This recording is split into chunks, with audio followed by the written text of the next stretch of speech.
بسم اللہ الرحمن الرحیم. باب کتاب القاضی الی القاضی وغیرہ. کتاب القضاء چل رہا ہے نا ہمارا، تو کتاب القضاء کا یہ آخری باب ہے. کتاب القضاء کیا ہوتا ہے پتہ تو چل گیا ہوگا آپ لوگوں کو. میں سب کچھ پتہ چلا کتاب القضاء کیا ہوتا ہے؟ اندازہ تو ہو گیا ہوگا. چلو، اگر آپ کو قاضی بنایا جاتا ہے تو آپ نے ابتدا میں کیا کام کرنا ہے، انتہا میں کیا کام کرنا ہے، درمیان میں کیا کام کرنا ہے. لیکن بعض مرتبہ ایسا ہوتا ہے کہ آپ کا ملزم کسی دوسرے شہر میں چلا گیا، یا کیس کا مسئلے کا عقد کا کوئی بندہ دوسرے شہر میں ہے یا دوسرے علاقے میں ہے، اس کے گواہان یہاں پر موجود ہیں، تو قضاء علی الغائب تو جائز نہیں ہے. ٹھیک ہے، تو اس صورت میں قاضی دوسرے قاضی کو خط لکھتا ہے. ٹھیک ہے، دوسرے قاضی کو خط لکھتا ہے کہ میرے پاس یہ دلائل اکٹھے ہوئے ہیں، یہ معاملات ہوئے ہیں. اس خط کو کہتے ہیں کتاب القاضی. اور الی القاضی دوسرے قاضی کی طرف. ٹھیک ہے، بعض مرتبہ قاضی خط لکھتا ہے قانون نافذ کرنے والے ادارے کو، عدلیہ کو، یا کسی اور کو. ٹھیک ہے، تو وغیرہ ہی سے یہ مراد ہے. لیکن یہاں پر وغیرہ ہی کا کوئی بات ذکر ہی نہیں کی.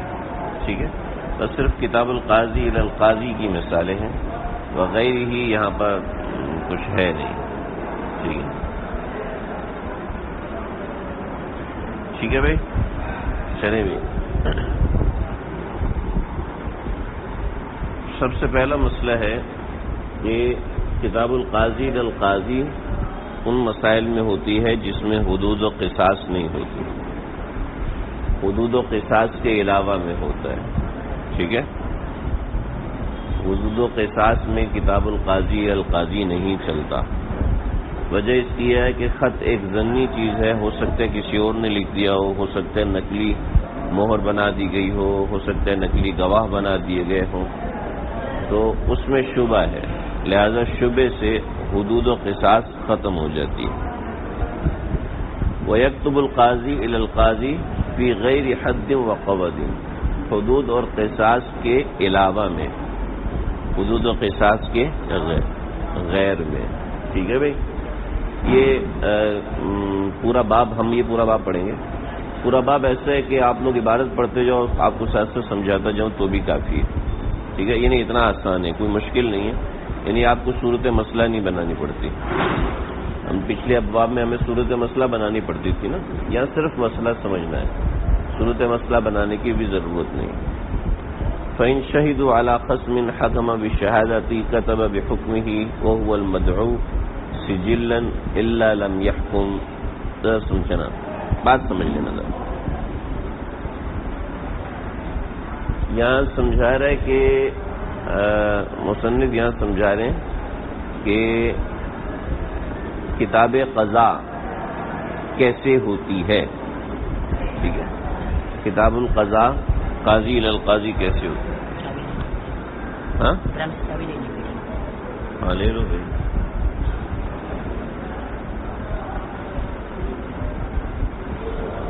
فَإِن شَهِدُوا عَلَى خَصْمٍ، کسی خصم کے خلاف، یعنی مد مقابل یا فریق کے خلاف. خصم کہتے ہیں مد مقابل کو. فَإِن شَهِدُوا عَلَى خَصْمٍ حَكَمَ بِالشَّهَادَةِ، اگر حاضر ہو گئے خصم کے خلاف گواہ، حَكَمَ بِالشَّهَادَةِ، اس نے ان کو گواہی کا حکم دیا. ٹھیک ہے، گواہی کا حکم دیا کہ احمد کے خلاف ہمارے پاس گواہی ہے، ہم گواہی دیتے ہیں. جب گواہی ہو گئی تو اس نے حکم لکھ دیا کہ اس میں احمد کو 100 روپیہ دینا پڑے گا. کتب بحکمہ، اس نے حکم لکھ دیا کہ احمد جو ہے وہ دوسرے شہر میں ہے، لہذا اس کے لیے حکم یہ ہے کہ وہ 100 روپے ان کو بھجوائے. ٹھیک ہے، یہ جو حکم لکھ دیا ہے وہ هو المدعو، اس کو کہتے ہیں سجلن، سجل. ٹھیک ہے، اس کو سجل کہتے ہیں، دفتر کہتے ہیں، چٹھی کہتے ہیں، رکا کہتے ہیں، ٹھیک ہے، سمجھ رہے ہو؟ کہاں کون پڑھے گا قرآن مجید میں سجل کہاں پہ آیا؟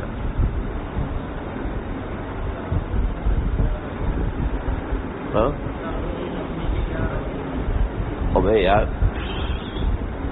سجل وہ سجل ہے،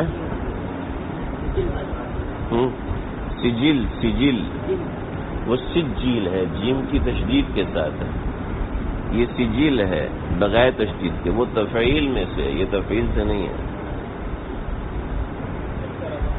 ہاں اقترب میں ہے، صحیح پہنچا. آگے سجل للکتب کما بدأنا اول خلق نعید وعدا علینا، کیا ہے شروع سے؟ کیا ہے؟ وَلَقَدْ كَتَبْنَا فِي الزَّبُورِ مِنْ بَعْدِ الذِّكْرِ أَنَّ الْأَرْضَ يَرِثُهَا مِنْ عِبَادِيَ الصَّالِحُونَ إِنَّ هَذَا لَبَلَاغًا لِقَوْمٍ عَابِدِينَ وَمَا أَرْسَلْنَاكَ إِلَّا رَحْمَةً لِلْعَالَمِينَ. اس سے پہلے کہ میں حافظ نہیں ہوں بھائی. جی سورہ حج کا آخری.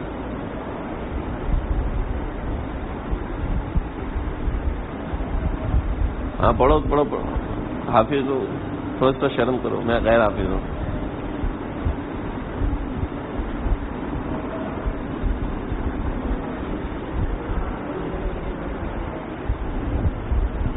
چلو جی چھوڑو. تو سجل کہتے ہیں، سجل پہلے زمانے میں کاغذ دکھاؤ، کاغذ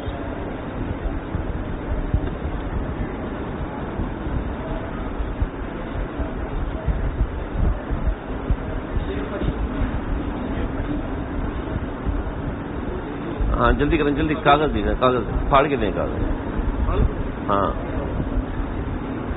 وہ بے یار کتنا کنجوس آدمی ہے، پورا کاغذ نکال کے دو. وہ المدعو سجلا، قاضی اس پہ لکھتا تھا، ٹھیک ہے، اس کے نیچے اپنی مہر لگاتا تھا.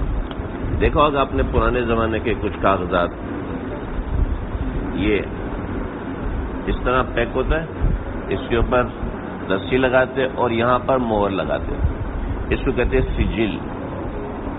کیا کہتے ہیں؟ اس لیے کہتے ہیں سورہ حج کا آخری رکوع پڑھو، ہے قرآن مجید. ہاں پڑھو پڑھو. سجل للکتب کما بدأنا اول خلق نعیدہ، کوئی قیامت کا ذکر ہے نا یار.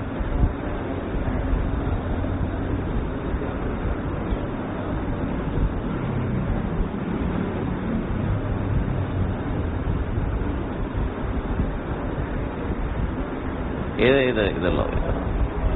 ہاں یوم نطوی السماء کطی السجل للکتب کما بدأنا اول خلق نعید. ٹھیک ہے، یوم نطوی السماء، اس دن ہم آسمان کو لپیٹ دیں گے.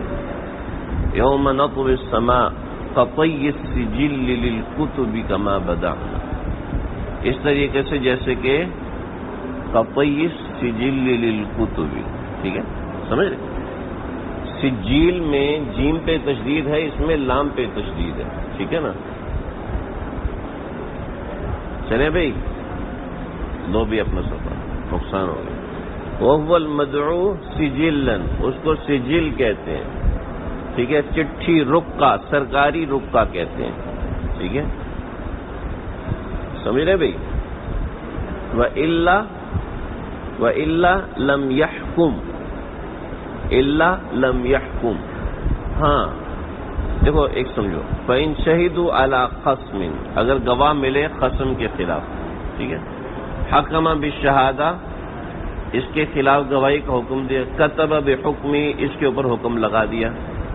وَهُوَ الْمَدْعُو سِجِلًا، اس کو سجل کہتے ہیں. ٹھیک ہے، اگر یہ دوسرے شہر چلا گیا، موجود نہیں ہے، خصم اس کے خلاف حاضر ہوئے لیکن یہ یہاں موجود نہیں ہے.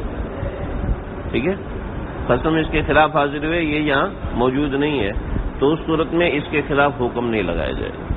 سمجھنا ذرا، اس کے خلاف حکم لگا آج، ٹھیک ہے، اور یہ چلا گیا حیدرآباد، تو حیدرآباد کے قاضی کو لکھا جائے گا یار ہم نے اس کے خلاف حکم دیا تھا، یہ آپ کے پاس آ گیا، آپ اس سے پیسے وصول کر کے بھیجو. ٹھیک ہے، سمجھ رہے میری بات؟ یہ پہلے چلا گیا حیدرآباد، گواہ آئے یا اس نے ہمارے پیسے لیے ہیں، اب فیصلہ نہیں لکھ سکتے. ٹھیک ہے، اب فیصلہ نہیں لکھ سکتے. آپ کیا کریں گے؟ آپ دیکھو کہتے کتب شہادت، شہادت کو لکھا جائے گا. یہ پہلا فَإِن شَهِدُوا عَلَى خَصْمٍ، یہ پہلی صورت ہے. ٹھیک ہے، دوسری صورت ہے لم یحکم، حکم نہیں لگایا جائے گا، لیکن کیا ہوگا وَكَتَبَ الشَّهَادَةُ، شہادت کو لکھا جائے گا. بھئی اس نے اور اس نے اس کے خلاف گواہی دیا. لِيَحْكُمَ الْمَكْتُوبُ إِلَيْهِ بِهَا، تاکہ مکتوب الیہ، یہ جو دوسرا قاضی نا حیدرآباد کا قاضی، ٹھیک ہے، لِيَحْكُمَ الْمَكْتُوبُ إِلَيْهِ بِهَا، تاکہ مکتوب الیہ جس کی طرف خط لکھا گیا ہے اس کے بارے میں حکم لگایا جائے. وہ کتاب الحکمی، یہ کتاب حکمی کہلاتا ہے. پہلے والا جس میں حکم لگا دیا تھا وہ سجل کہلاتا ہے، اور یہ دوسرا کتاب حکمی کہلاتا ہے.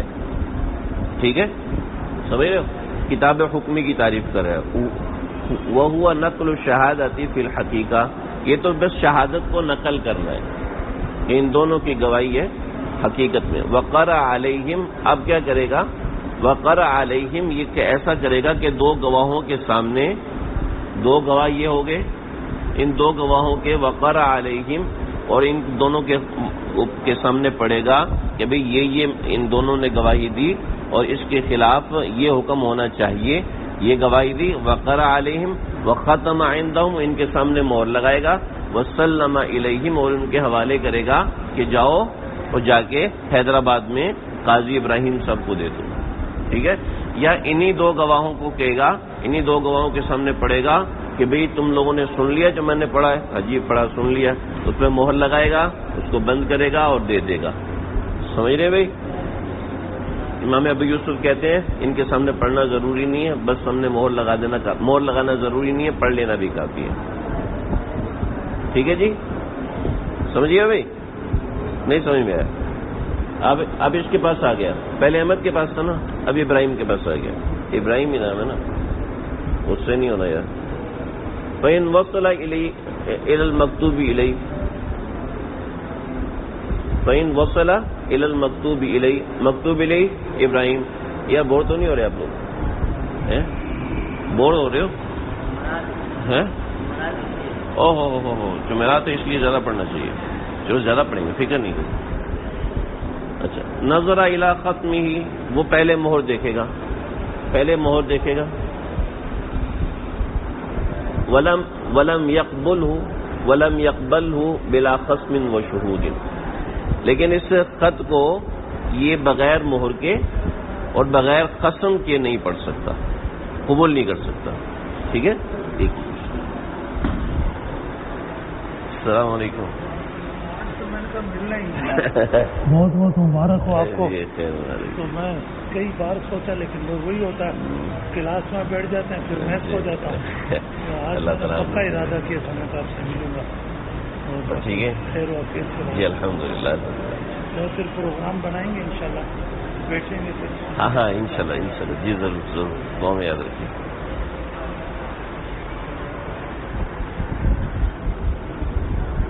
یار مزہ نہیں آ رہا آپ لوگوں کو؟ مزہ نہیں آیا تو سموسے کھا لینا، موسم اچھا ہے. ٹھیک ہے بھائی. اگر گواہ موجود نہیں ہے، گواہ موجود نہیں ہے، نمبر 1، یا اسٹیمپ موجود نہیں ہے، تو لم یقبلہ بلا قسم و شہود، قسم کے بغیر. اچھا، دوسرا مد مقابل بھی موجود نہیں ہے. ٹھیک ہے، بلا قسم اور بلا شہود کے قبول نہیں کرے گا. اسٹیمپ ضروری نہیں ہے بھائی، اسٹیمپ میں نے ایسی کہہ دی. سمجھ رہے بھائی؟ آگے چلو. فَإِن شَهِدُوا، اور اگر وہ گواہی دیں، أَنَّهُ كِتَابُ فُلَانِ الْقَاضِي، فَإِن شَهِدُوا، اگر وہ گواہی دیں کہ أَنَّهُ كِتَابُ فُلَانِ الْقَاضِي، یہ کتاب فلاں قاضی کی ہے، سَلَّمَهُ إِلَيْنَا فِي مَجْلِسِ حُكْمِهِ، اس قاضی نے ہمارے حوالے کیا ہے اس خط کو، فی مجلس حکمه، اپنی مجلس حکم میں، جس میں اس نے وہ فیصلے کرتا ہے. وقرأ علینا، اور اس نے ہمارے سامنے پڑھا ہے، وختمہ، اس کو مہر بھی لگائی ہے. ٹھیک ہے، اب وصول کر لیا ابراہیم بھائی، وصول کر لیا آپ نے؟ چلو جی دائیں دکھاؤ. تو فتح القاضی، قاضی اس کو کھول لے گا. وقرأ علی القسم، اور قسم کے خلاف پڑھے گا.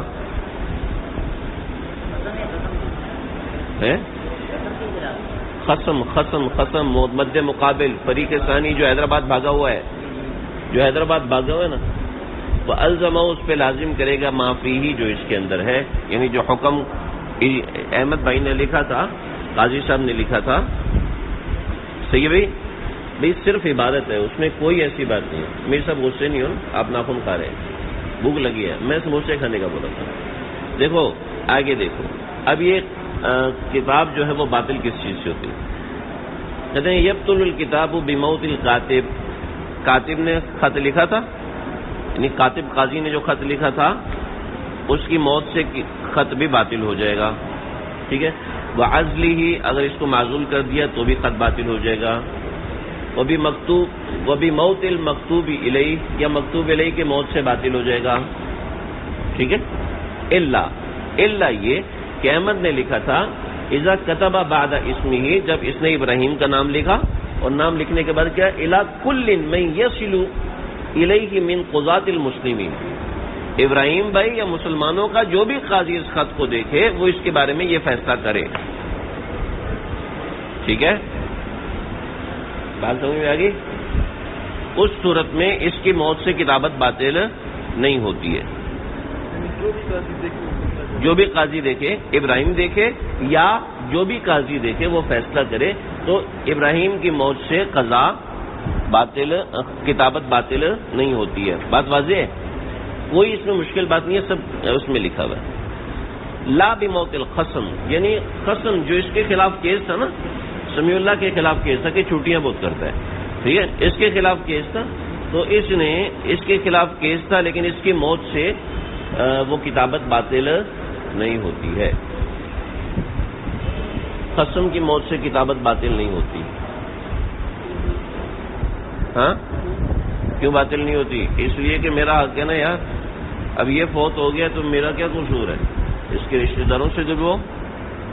ٹھیک ہے، اچھا یہ قسم ہے تو میں بھی قسم ہوں، میری موت ہو جاتی ہے تو میرے رشتہ دار کا تو حق ہے نا وہ 100 روپیہ جو میرا مارا ہوا ابراہیم نے. سمجھ رہے ہو؟ سمجھ، تو حق تو باطل نہیں ہوتا نا. ہاں کتابت باطل ہونے سے حق باطل نہیں ہوتا، کتابت دوبارہ ہو جائے گی.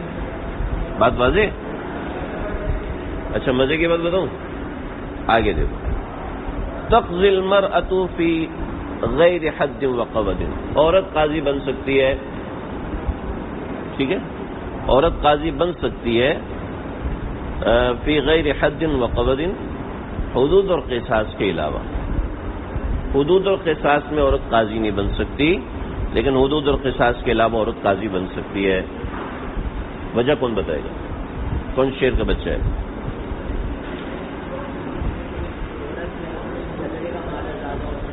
عورت میں جھگڑے کا معنی، واہ فضول بات ہے، ناک کی شکل ہوتی ہے. اور ایک صرف عورت کا نام آیا ہے، 4 بچے یہاں پہ ہنس رہے تھے. عقل آپ کی ناقص ہے، عورتوں کی ناقص ہے؟ آپ کی ناقص ہے.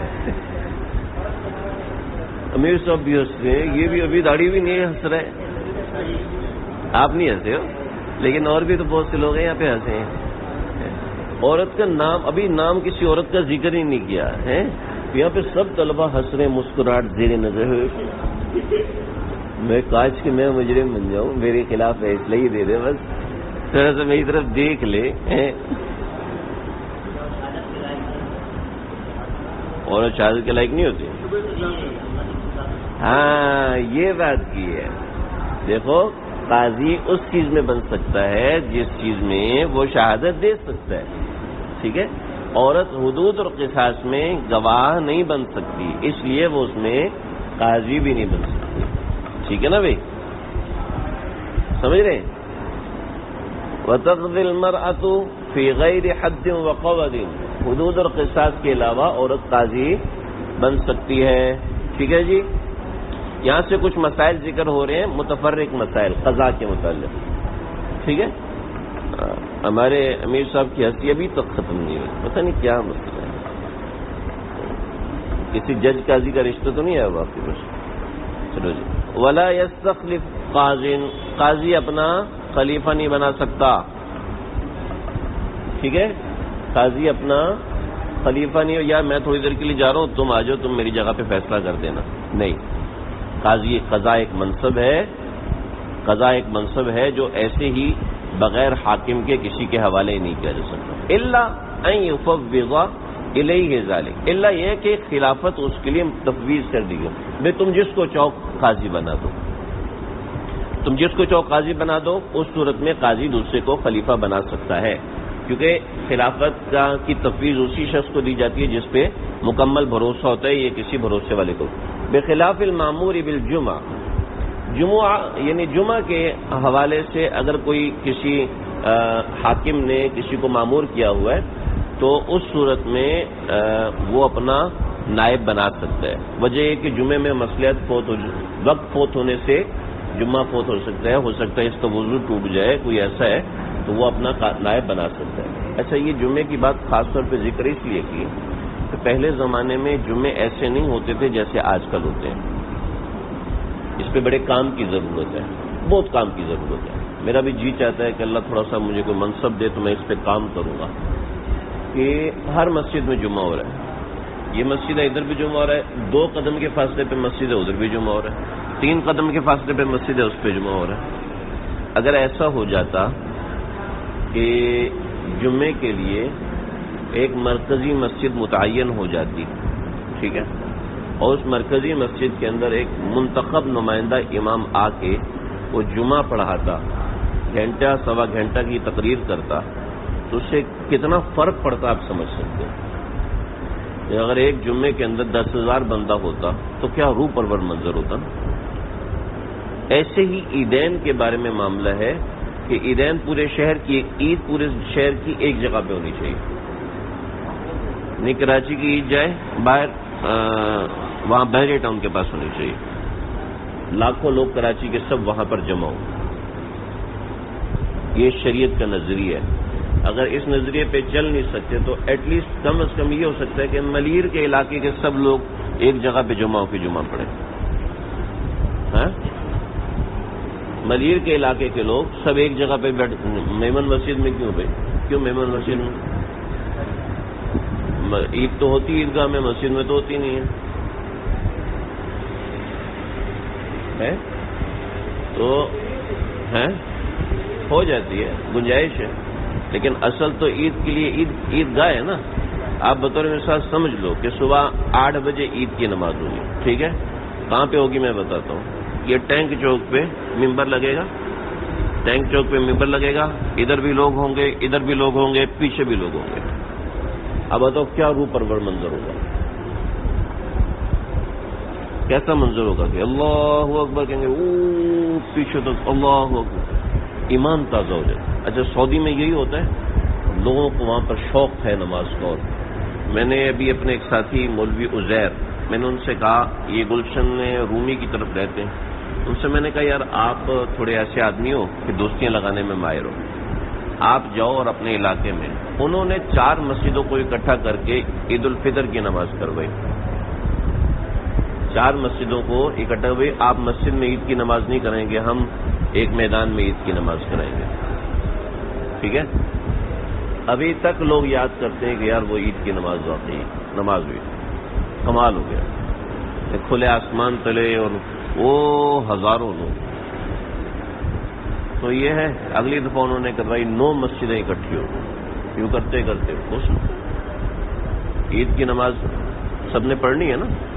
پورا اگر ماڈل کرنے کہ سب لوگ ادھر آ جائیں، کیا منظر ہوگا آپ بتاؤ ذرا. کہاں تک جائے گا مجمع؟ یہ وہاں سے ملیر ہال تک، یہ یہاں سے چیک پوسٹ نمبر 5-6 تک، اور یہ پیچھے وہ چیک پوسٹ نمبر 3 اور پیچھے تک چلا جائے گا نا. تو کیا پتہ تو چلے گا کہ عید ہوئی ہے؟ پتہ تو چلے گا. تو پہلے جمعہ ایسے ہوتا تھا کہ سب مسجدوں میں نماز ہوتی تھی، لیکن جمعہ ایک مرکزی مسجد میں ہوتا تھا جو سینٹرل ماسک ہوتی تھی. مرکزی مسجد جمعہ صرف اس میں ہوتا تھا. اور پھر اس میں جو امام ہوتا تھا وہ حاکم کی طرف سے مامور ہوتا تھا. چنانچہ آج دیکھو نا فرقے کتنے بنے ہوئے, وہ اسی وجہ سے بنے ہوئے.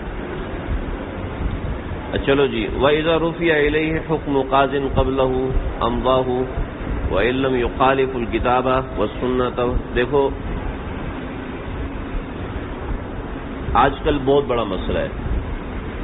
سیشن کورٹ سے مقدمہ ہار گئے, آگے ہائی کورٹ میں چلے گئے, ہائی کورٹ سے مقدمہ ہار کے سپریم کورٹ پہ چلے گئے. مقدمہ کتنے کا تھا؟ 1 لاکھ کا تھا. اس پر لگ کتنے گئے؟ 30 لاکھ روپے لگ. ٹھیک ہے. شریعت کا حکم ہے جب ایک قاضی نے فیصلہ دے دیا تو اب دوسرا قاضی اس کے خلاف فیصلہ نہ دے. حضرت عمر کے پاس فیصلہ لے کے آیا تھا نا مسلمان اور یہودی, یہ وہ تو منافق تھا. حضرت عمر نے گردن کاٹ دی تھی. جو اللہ کے نبی کے فیصلے کے بعد عمر سے فیصلہ کرایا تو عمر کا فیصلہ اس کے لیے یہی ہے. ٹھیک ہے. ہمارے جو مقدمے پھنسے ہوئے ہیں, لاکھوں مقدمے کورٹوں میں پھنسے ہوئے ہیں, وجہ یہی ہے کہ وہاں سے آرڈر لیا, یہاں اسٹے آرڈر, یہاں سے آرڈر لیا, یہاں اسٹے آرڈر, یہاں سے آرڈر لیا, یہ اسٹے آرڈر. اسٹے آرڈر کا مطلب ہے کہ عدالتی حکم کو بھی 15-20 دن کے لیے روک دو. اسٹے آرڈر اس کو کہتے ہیں. وَإِذَا رُفِعَ إِلَيْهِ حُكْمُ قَاضٍ قَبْلَهُ, یہ قاضی تھا مجھ سے پہلے, اس کا حکم لایا گیا, جناب یہ حکم ہمارے اوپر لگا, تو امضاہ, تو اس قاضی کی ذمہ داری ہے اس کو جاری کرے. وہی حکم نہ, بس بات ختم. اس سے قاضی کا روب پیدا ہوتا ہے, اس سے لوگوں کے دل میں عدالت کا ادب پیدا ہوتا ہے اور ڈسپلن آتا ہے لوگوں میں, ورنہ تباہی مچی ہوئی ہے سب جگہ. امضاء اس کو جاری رکھے گا. علم یخالف الکتاب والسنت المشہور والاجماع, اگر وہ کتاب و سنت کے خلاف نہ ہو. ٹھیک ہے, بات سمجھ میں آ گئی؟ آگے دیکھو ترجمہ. یار آپ کو علم یخالف الکتاب کا ترجمہ میں آپ کو, وَإِذَا رُفِعَ إِلَيْهِ, جب اٹھایا گیا قاضی کے سامنے, حکم قاضٍ قبلہ, اس سے پہلے قاضی کا حکم, جب لایا گیا حکم اس سے پہلے قاضی کا حکم, تو امضاہ وہ اس کو جاری رکھے گا. ٹھیک ہے. وَإِن لَّمْ يُخَالِفِ الْكِتَابَ وَالسُّنَّةَ الْمَشْهُورَ وَالْإِجْمَاعَ. صحیح ہے بھائی. ایک مسئلہ ابھی آپ کے ماتھے پہ شکن پڑنی چاہیے اگر آپ لوگوں کو عقل ہے. اگر آپ لوگوں کو عقل ہے نا تو آپ لوگوں کو پریشان ہونا چاہیے. وَيَنْفُذُ الْقَضَاءُ, قضا نافذ ہوگی, بِشَہَادَتِ الزُّورِ, جھوٹی شہادت کے اوپر, فِي الْعُقُودِ وَالْفُسُوقِ ظَاهِرًا وَبَاطِنًا, عقود کے اندر اور فسخ معاملہ کے اندر, ظاہراً بھی نافذ ہوگی, باطناً بھی نافذ ہوگی. ٹھیک ہے. اگر جھوٹی شہادت سے کسی نے عقد ثابت کر دیا, جھوٹی شہادت سے کسی نے فسخ ثابت کر دیا, تو اس کے اوپر فیصلہ نافذ ہوگا. لا فی املاک المرسلہ, املاک مرسلہ کا میں آپ کو بتا دوں کیا ہوتا ہے.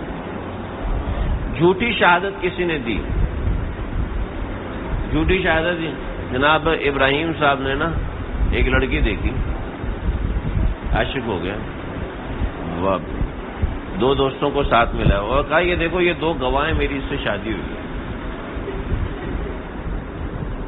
ٹھیک ہے, یہ 2 گواہیں میری اس سے شادی ہوئی ہے. ٹھیک ہے. اور میری جو اس سے شادی ہوئی, اس نکاح جو ہے فلاں قاضی نے پڑھا ہے. گواہی ہوگی تو نکاح ثابت ہو جائے گا اگرچہ یہ جھوٹی گواہی ہے. ٹھیک ہے. اس کی وجہ کیا ہے؟ وجہ اس کی یہ ہے کہ حضرت علی رضی اللہ تعالیٰ عنہ کے سامنے ایک صاحب آئے اور انہوں نے ایک عورت کے خلاف گواہی دی. گواہی دی کہ یہ میری بیوی ہے. حضرت علی نے کہا جب 2 گواہ موجود ہیں تو یہ آپ کی بیوی ہے.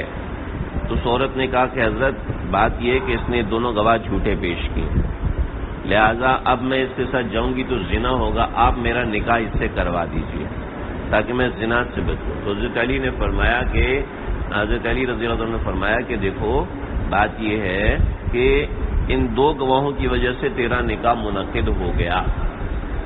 ٹھیک ہے. آٹومیٹک نکاح منعقد ہو گیا, کیونکہ جب قاضی نے فیصلہ کر دیا تو فیصلہ ہونے سے وہ عقد منعقد ہو جاتا ہے اگرچہ پہلے نہیں ہوا تھا. ہاں وہ کورٹ میرج اس سے الگ ہے. دیکھو قاضی کا فیصلہ جو ہے نا وہ ایجاب قبول کے قائم مقام ہوتا ہے. اس عقد اگر پہلے نہیں ہوا، عقد پہلے قاضی کے فیصلے سے عقد منعقد ہو گیا، جب عقد منعقد ہو گیا تو قضا نافذ ہو جائے گی. ہیں جو بھی جج ہے وہ قاضی ہے آج کل.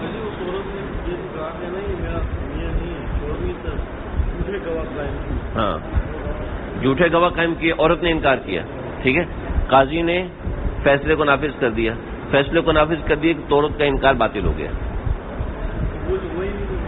قبول ہو گیا. قاضی کا قبول، عورت کا قبول، ٹھیک ہے، قاضی کا قبول، عورت کا قبول. جیسے امام کا اللہ اکبر، میں نہیں کہتا اللہ اکبر، آپ کا اللہ اکبر ہو گیا، ٹھیک ہے. یا میں نے امام کے پیچھے سبحان ربی العظیم پڑھی نہیں، امام نے پڑھی ہے، ہو گئی. ایسے قاضی بھی امام ہے. سمجھ رہے میری بات؟ جو عقد پہلے نہیں ہوا تھا، عقد پہلے نہیں ہوا تھا لیکن قاضی کے قبول کرنے سے عقد نافذ ہو گیا، ٹھیک ہے جی، یہ وجہ ہے. ٹھیک ہے بھائی، بات سمجھ رہے ہو؟ کرتی رہے پھر بھی ہو جائے گا، اور پھر بھی ہو جائے گا، کیونکہ دو گواہوں کی موجودگی میں قاضی نے اس کی طرف سے قبول کر لیا، ہو گیا، نافذ ہو گیا. ٹھیک ہے جی. دیکھو بات سنو میری، یہاں عورت سچی ہے، بطور مثال عورت جھوٹی ہے. اب کیا ہے؟ اب تو یہ شخص مظلوم ہو گیا نا. تو اگر کوئی ایک جھوٹ بول رہا ہے تو کسی ایک پہ ظلم بہرحال ہوگا. البتہ اس کی دو شرائط ہیں، ظاہراً اور باطناً نافذ ہونے کی دو شرائط ہیں. پہلی شرط یہ ہے کہ محل قضا ہو. محل قضا مطلب یہ کہ یہ دعویٰ کر رہے ہیں اپنی رضائی بہن کے اوپر، یہ دعویٰ کر رہے ہیں اپنی خالہ کے اوپر، یہ دعویٰ کر رہے ہیں آپ کی بیوی کے اوپر. وہ تو پہلے سے کسی کی بیوی ہے تو وہ محل قضا ہے ہی نہیں. ٹھیک ہے، ایک بات. دوسری بات، قاضی کو پتہ نہ ہو کہ گواہ جھوٹے ہیں. ٹھیک ہے، اگر قاضی کو پتہ ہے کہ گواہ جھوٹے ہیں تو اس صورت میں اس کا فیصلہ نافذ نہیں ہوگا. ٹھیک ہے بھائی، یہ دو شرائط ہیں، ان دو شرائط کے بعد آپ کی تیوریاں ختم ہو جائیں گی انشاءاللہ. ٹھیک ہے بھائی. ينفذ القضاء بشهادة الزور في العقود والفسوق ظاهرا وباطنا. اگر آپ لوگوں کو اس پہ اشکال ہے تو بحر الرائق اٹھاؤ، اس کے حواشی پڑھو، اشکال بناؤ، مزہ آئے گا آپ کو. اس کا مطلب پہلی دفعہ اٹھایا نا آپ نے، 10-15 مرتبہ اٹھاؤ گے تو پھر سمجھ. لا فی املاک المرسلہ. ہاں املاک مرسلہ، اس کے اندر ایسا فیصلہ نافذ نہیں ہوگا. املاک مرسلہ یہ ہوتا ہے کہ یہ کہے یہ میری بیوی تو ہے لیکن یہ ہے کون مجھے نہیں پتا، اس کا نام کیا ہے، اس کا ابا کون ہے، اس کا بھائی کون ہے، یہ رہتی کہاں پر ہے، کوئی پتہ ہی نہیں. ٹھیک ہے، یہ ایک مثال دی میں نے. یہ گھڑی میری ہے، آئی کہاں سے پتہ نہیں. یہ بیگ میرا ہے، آیا کہاں ہے پتہ نہیں.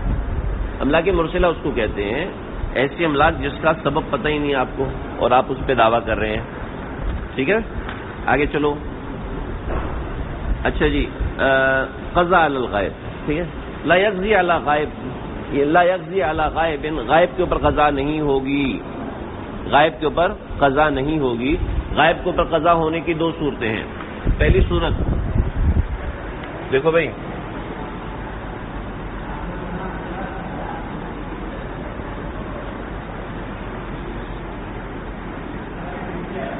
اگر اس کا قائم مقام ہے تو اس کے خلاف قضا ہوگی. ٹھیک ہے، اگر اس کا قائم مقام نہیں ہے لیکن قائم مقام کی طرح کا ہے. دونوں کی مثالیں دے رہے ہیں. دیکھو، لا یقضی علی غائب، غائب کے اوپر قضا نہیں ہوگی، الا ان یحضر، سوائے اس کے کہ کوئی حاضر ہو جائے، من یقوم مقامہ، جو اس کے قائم مقام ہو. جیسے کل وکیل، سبق کہاں ہے دکھاؤ ذرا.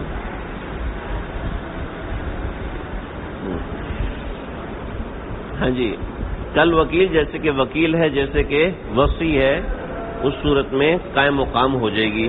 صحیح ہے، یہاں تک بات سمجھ میں آ گئی قائم مقام کی. ایک حصہ سمجھ میں آیا، دوسرا حصہ ہاں.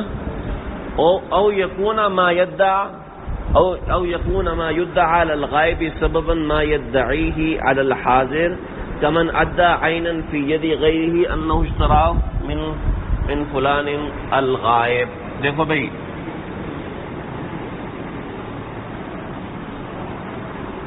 یہ گاڑی ہے, ٹھیک ہے, یہ احمد کے پاس ہے, یہ احمد کے پاس ہے, اور سمیع اللہ کہہ رہا ہے یہ میری ہے,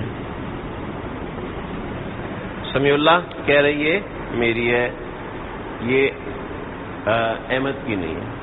تو احمد کہتا ہے یار دیکھو یہ گاڑی اصل میں ہے میری, میں نے نا یہ گاڑی ابراہیم سے خریدی تھی, میں نے یہ گاڑی ابراہیم سے خریدی تھی. تو اب ابراہیم سے اس نے واقعتاً خریدی تھی, یہ اس کے بارے میں گواہ پیش کرے گا, 2 گواہ, ٹھیک ہے, یا ایک مرد اور 2 عورتیں پیش کرے گا, ٹھیک ہے.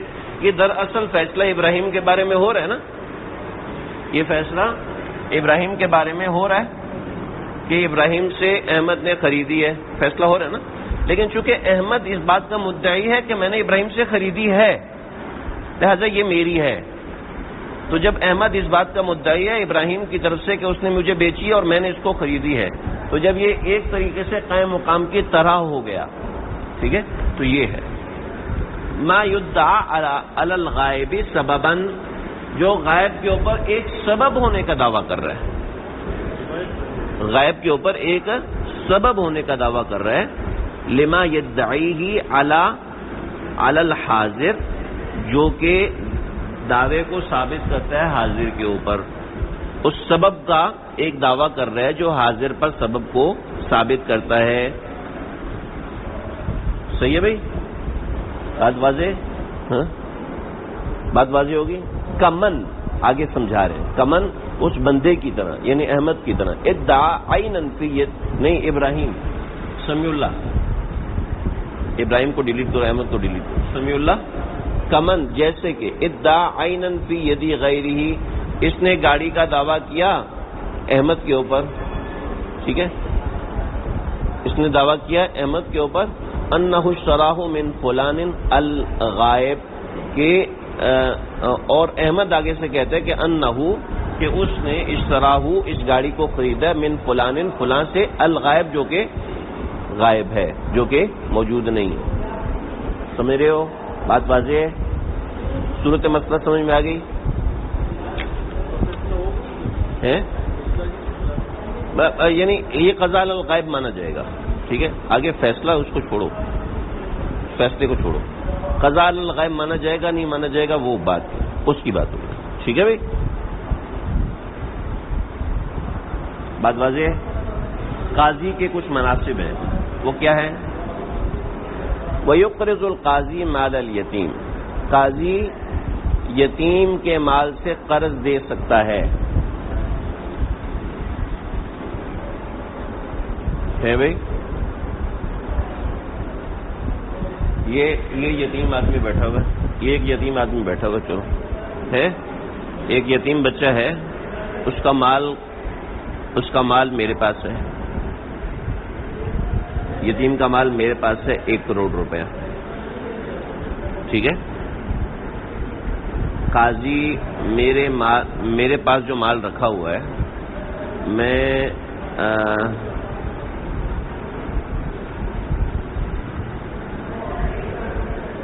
ایک سمجھو, پورا مسئلہ میں سمجھاتا ہوں آپ کو, بڑا آسان ہے, بہت ہی آسان ہے.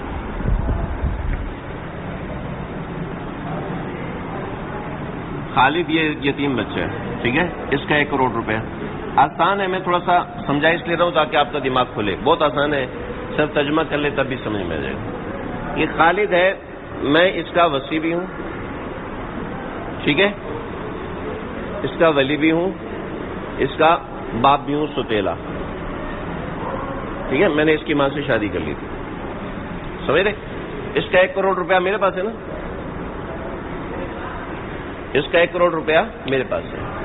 اس کے 1 کروڑ میں وصی ہونے کے ناطے, ولی ہونے کے ناطے, باپ ہونے کے ناطے کتنا تصرف کر سکتا ہوں؟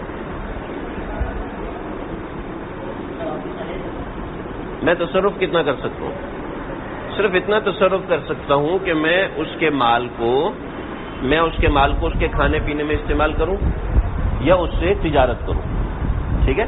تاکہ اس کا مال بڑھتا رہے، فائدہ ہوتا رہے، ٹھیک ہے، اتنا تصرف کر سکتا ہوں. لیکن اس کے مال سے میں کسی کو قرضہ نہیں دے سکتا، ٹھیک ہے، اس کے مال سے میں کہیں اور انویسٹمنٹ نہیں کر سکتا، ٹھیک ہے، انویسٹمنٹ کو چھوڑو، فی الحال عبادت کی بات مفاظ کرو. اس کے مال سے میں قرض نہیں دے سکتا ہے، ہاں، یہ چونکہ یتیم ہے، یہ یتیم ہے، میں اس کے مال میں سے کسی کو قرض نہیں دے سکتا، ٹھیک ہے جی. لیکن قاضی قرض دے سکتا ہے، قاضی قرض دے سکتا ہے. خالد آیا قاضی کے پاس کہ قاضی صاحب میرے چچا کو پیسے چاہیے، یہ میرا سوتیلا باپ قرضہ دینی نہیں دے رہا، آپ قرضہ دلوائیں، ٹھیک ہے. تو قاضی قرضہ دے سکتا ہے. وجہ اس کی یہ ہے کہ قاضی جائر ہوتا ہے، ٹھیک ہے، وہ قرضہ واپس دلوا سکتا ہے. لیکن باپ، ولی، وصی یہ جائر نہیں ہوتا، یہ پولیس کے کو لا کر اپنا پیسے نکلوا نہیں سکتا، ٹھیک ہے. وَيُقْرِضُ الْقَاضِي مَالَ الْيَتِيمِ، قاضی مال یتیم سے اقراض کر سکتا ہے، قرضہ دے سکتا ہے. وَيَكْتُبُ السَّقْط، اور اس کی تحریر لکھوا سکتا ہے. سق کہتے ہیں گارنٹی کو، ٹھیک ہے، یہ سق کہتے ہیں توثیق کو، عربی اردو میں اس کو توثیق کہتے ہیں، آج کل اردو میں اس کو گارنٹی بھی کہتے ہیں. وَيَكْتُبُ السَّقْط، اور گارنٹی بھی لے سکتا ہے، ٹھیک ہے، کہ اس کا مال کھلا موقع پہ دلوائے گا. لل وصی نہیں دلوا سکتا قرضہ، والاب، اور باپ بھی نہیں دلوا سکتا، ٹھیک ہے بھائی. بس باب تحکیم ہے، چھوٹا سا باب ہے، ہم اس کو نہیں پڑھیں گے، آپ لوگ ویسے ہی بور ہو رہے ہیں. باب تحکیم کہتے ہیں قضاء کا بینچ بنانا. بینچ یہ ہوتا ہے کہ مسئلہ بڑا لمبا ہے تو یہ قاضی سارے مل کے فیصلہ کرے، ٹھیک ہے. باب تحکیم اس سے کہتے ہیں. باب تحکیم اور مسائل شرطہ انشاءاللہ پھر پڑھیں گے، تھوڑا سا لمبا ہے لیکن آپ لوگ تیاری کر کے آنا.